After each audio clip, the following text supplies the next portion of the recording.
Suatu hari, Nabi Muhammad SAW bersabda sambil menunjuk kepada Umar, "Ini adalah gembok pengunci fitnah. Ia akan menjadi gembok yang mencegah fitnah, perpecahan di antara kalian selama ia masih hidup di tengah-tengah kalian." Hadis riwayat Al-Bazar dari Qudamah bin Mas'ud. Ia biasa dipanggil Umar. Ayahnya bernama Al-Khattab. Lahir di Mekah 13 tahun setelah tahun Gajah. Ia termasuk keluarga elit yang sangat dihormati di kalangan suku Quraisy. Awalnya, Umar termasuk orang yang paling memusuhi Islam. Namun setelah masuk Islam pada tahun ke-6 kenabian, ia menjadi salah satu yang paling membela kekuatan Islam.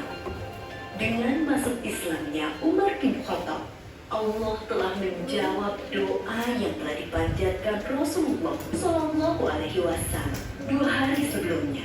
Ya Allah, kuatkanlah Islam dengan Umar bin Khattab atau Amr bin Hisham, yakni Abu Jahal. Umar bin Khattab dikenal sebagai orang yang sangat pemberani demi kebenaran dan keyakinan. Ia mengikuti semua peperangan bersama Rasulullah SAW. Keberanian Umar tercermin ketika ia mengabarkan keislamannya kepada setiap tokoh. Apa kesimpulan yang dapat diambil dari kisah Umar bin Khattab? Seperti apa beliau? Siapa yang bisa jawab? Kesimpulannya, beliau adalah seorang pemimpin yang baik hati, rendah hati meskipun kaya, dan beliau sangat membenarkan agama Islam dan telah memiliki banyak kekurangan dan kelemahan. Sekarang mau tanya nih. Tadi Umar bin Khattab lahir pada tahun Hijriah berapa? 20 tahun setelah bekerja. Berapa? 10 tahun setelah bekerja. 13. Itu dia 13 tahun setelah bekerja. Oke, sekarang kita mau bagi kelompok. Nanti kalian akan berdiskusi tentang ya dulu kelompoknya boleh kelompok kayak ini, kelompok asal. Kita hari ini akan belajar dengan metode jigsaw. Tahu? Enggak. Metode jigsaw. Yang pertama itu dia ada kelompok rumah. Setelah itu nanti dari kelompok rumah ini dibagi nomor 1, 2, 3 sampai 4. Nanti di nomor 1 itu akan membahas tentang jasa manfaat Abu Bakar. Nomor 2 misalnya membahas tentang sifat Abu Bakar. Yang ketiga jasa manfaat Umar bin Khattab. Yang keempat sifat Umar bin Khattab. Dan nanti dari nomor 1 itu yang akan dibahas. Setelah itu misalnya kelompok ini siapa dapat nomor 1? Misalnya sifat Abu Bakar. Setelah itu dicatat per orangnya yang dapat itu. Nanti setelah di kelompok ahli itu mendapat dan selesai diskusi, kembali lagi ke kelompok rumahnya untuk menjelaskan kepada kawan-kawannya yang lain. Kan di setiap kelompok rumah ini kan beda-beda nanti dapat topiknya. Ada tentang jasa Abu Bakar, jasa Umar bin Khattab. Setelah itu dijelasin balik. Setelah dijelasin balik, nanti perwakilan dari kelompok minimal dua kelompok untuk mempresentasikan hasil yang sudah didapat. Mengerti?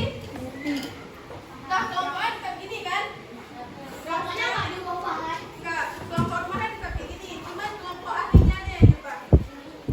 Itu 1, 2, 3, 4, 1,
Berarti cari masing-masing.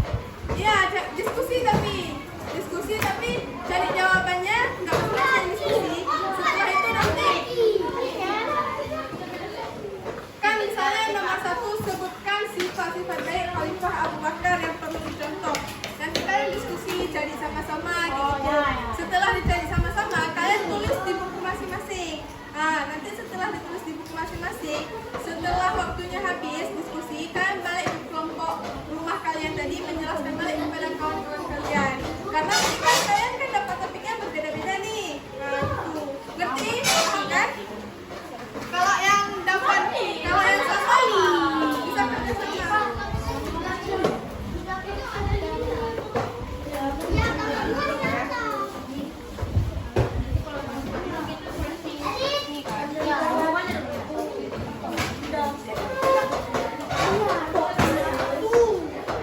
Ini dua kan?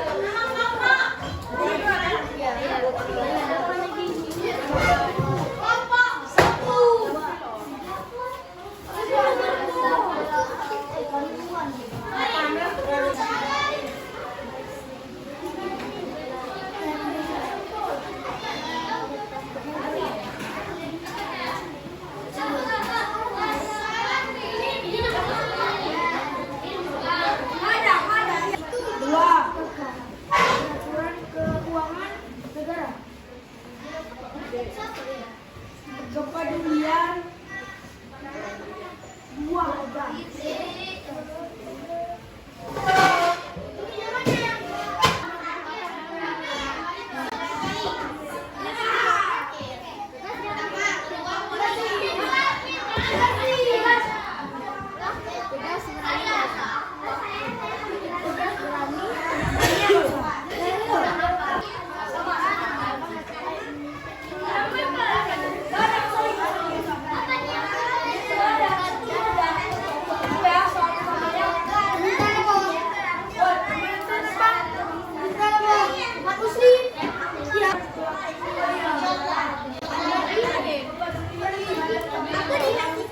Akan menjelaskan tentang keteladanan Khalifah Abu Bakar. Soal sebutkan sifat-sifat baik Khalifah Abu Bakar yang perlu dicontoh. Jawabannya 1. Rendah hati, 2. Adil, 3. Peduli, 4. Setia. 2. Bagaimana sikap beliau terhadap rakyat kecil dan sahabatnya? Yang pertama, beliau rendah hati terhadap rakyat kecil. Kedua, beliau adil dan peduli. Yang ketiga, beliau peduli. Beliau adalah sahabat yang setia dan menghargai teman. Yang keempat adalah beliau memberi keteladanan dalam kebaikan. Saya berikan dengan kelompok 2. Sebutkan 3 sifat utama Umar bin Khattab dalam memimpin umatnya. 1. Tegas, berani, baik. 2. Bagaimana kepedulian Umar terhadap rakyat kecil, membangun Baitullah, memberi gaji para imam, dan mengaji. 3. Organisasian tugas terbang. Saya akan mewakilkan dari kelompok 3.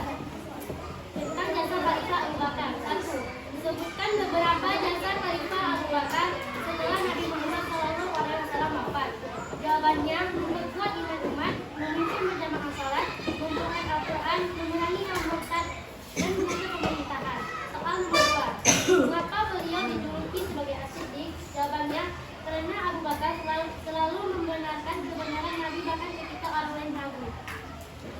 Baik, ada sifat tadi? Ada. Sekarang coba mengapa Abu Bakar dijuluki dengan gelar As-Siddiq? Jangan terlalu lagi pukul, jangan terlalu lagi. Karena beliau selalu membenarkan kebenaran Nabi meskipun semua orang ragu. Sekarang coba yang udah dengar tadi ya, sebutkan 3 sifat utama dari Umar bin Khattab. Jangan kelompok presentasi lagi ya. Baik, berani, baik, tegas. Selanjutnya,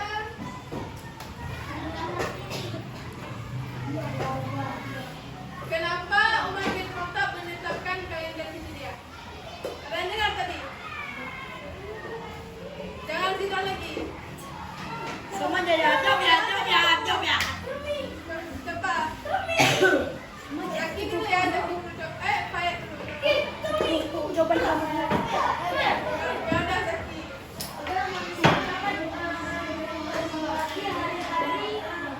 penting bagi Islam.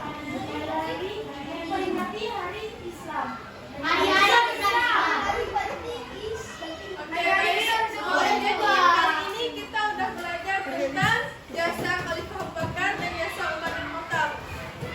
Dari jasa Khalifah Abu Bakar itu dapat kita ambil kesimpulan bagaimana?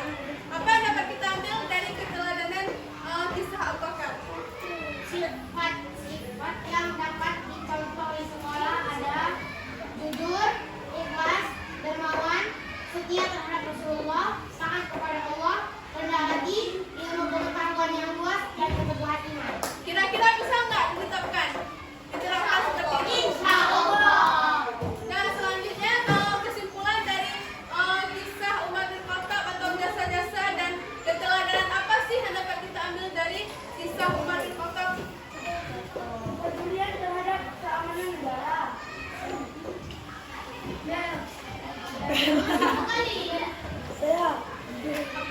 Saya harus menjadi pemimpin yang tegas dan jujur, harus baik, rendah hati, dan tidak sombong. Nah, Umar bin Khattab di video tadi Umar bin Khattab disebut dengan khalifah yang Kedua.